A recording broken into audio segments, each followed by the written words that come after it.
ನಿಜ ಜೀವನದಲ್ಲಿ ನಟರು IAS ಆಗುವುದು ವಿರಳ. IAS ಆದ ಕನ್ನಡದ ಖ್ಯಾತ ನಟಿ, ಸಿನಿಮಾ ತೊರೆದು IAS ಆದಂತಹ ಖ್ಯಾತ ನಟಿಯೊಬ್ಬರ ಸುದ್ದಿಯನ್ನು ನಾವಿವತ್ತು ಬಿತ್ತರ ಮಾಡ್ತಾ ಇದ್ದೀವಿ. ಹಲವಾರು ಚಿತ್ರಗಳಲ್ಲಿ ನಟಿಸಿದಂತಹ ಬೆಡಗಿ, KS ಅಧಿಕಾರಿಯಾಗಿ ಬಳಿಕ UPSC ಪಾಸ್ ಆಗಿರುವಂತಹ ನಟಿ. ಹಾಗಾದರೆ ಆ ನಟಿ ಯಾರು? ಎಸ್, KS ಅಧಿಕಾರಿಯಾಗಿ ಬಳಿಕ UPSC ಪಾಸ್ ಆಗಿರುವಂತಹ ನಟಿ. ಬಹುತೇಕ ಸಿನಿಮಾ ಇಂಡಸ್ಟ್ರಿಗೆ ಕಾಲಿಟ್ಟ ಹೆಣ್ಮಕ್ಳು ಅದ್ರ ಕಡೆನೇ ಫೋಕಸ್ ಮಾಡ್ತಾರೆ. ಆದರೆ ಇಲ್ಲೊಬ್ಬಳು ನಟಿ IAS ಆಗಿರುವಂತಹ ನಟಿ. ಆ ನಟಿಯ ಬಗ್ಗೆ ನಾವಿವತ್ತು ಹೇಳ್ತೀವಿ.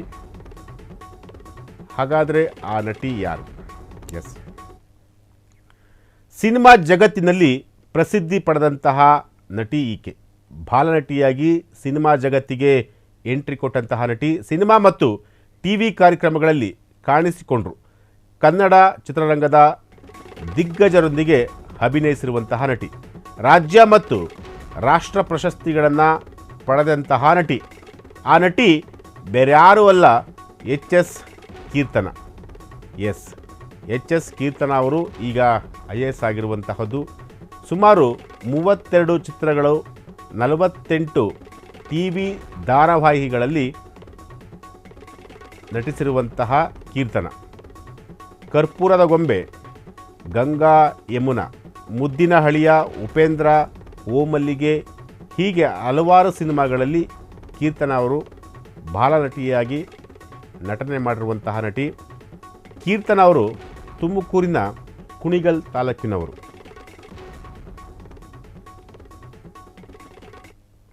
ಎಸ್, ಇವರೇ ಸೌಂದರ್ಯ ಜೊತೆಗೆ ರಮೇಶ್ ಅರವಿಂದ್ ಅವರ ಜೊತೆಯಲ್ಲೂ ಕೂಡ ಕೆಲಸ ಮಾಡಿರುವಂತಹ ನಟಿ.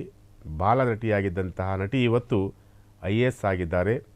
ಎಸ್, IAS ಆಗೋದು ಸುಮ್ಮನೆ ಮಾತಲ್ಲ, ಅದು ಕಷ್ಟಪಟ್ಟು ಓದಲೇಬೇಕಾಗುತ್ತೆ.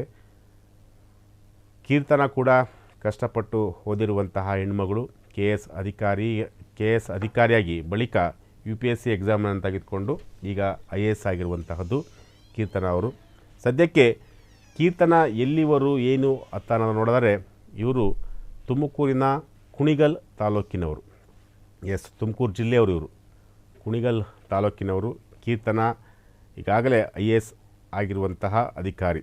ಶಿವರಾಜ್ ಕುಮಾರ್ ಜೊತೆ, ರಮೇಶ್ ಅರವಿಂದ್ ಅವ್ರ ಜೊತೆ, ಆಮೇಲೆ ಹೀಗೆ ಹಲವಾರು ನಟ ನಟಿಯರ ಜೊತೆ ಕೆಲಸ ಮಾಡಿರುವಂತಹ ನಟಿ ಇವತ್ತು IAS ಆಗಿರುವಂತಹದ್ದು. ತುಂಬ ಇದು ಇಡೀ ಕರ್ನಾಟಕಕ್ಕೆ ಹೆಮ್ಮೆ ತಂದು ಕೊಡುವಂತಹ ಒಂದು ವಿಚಾರ.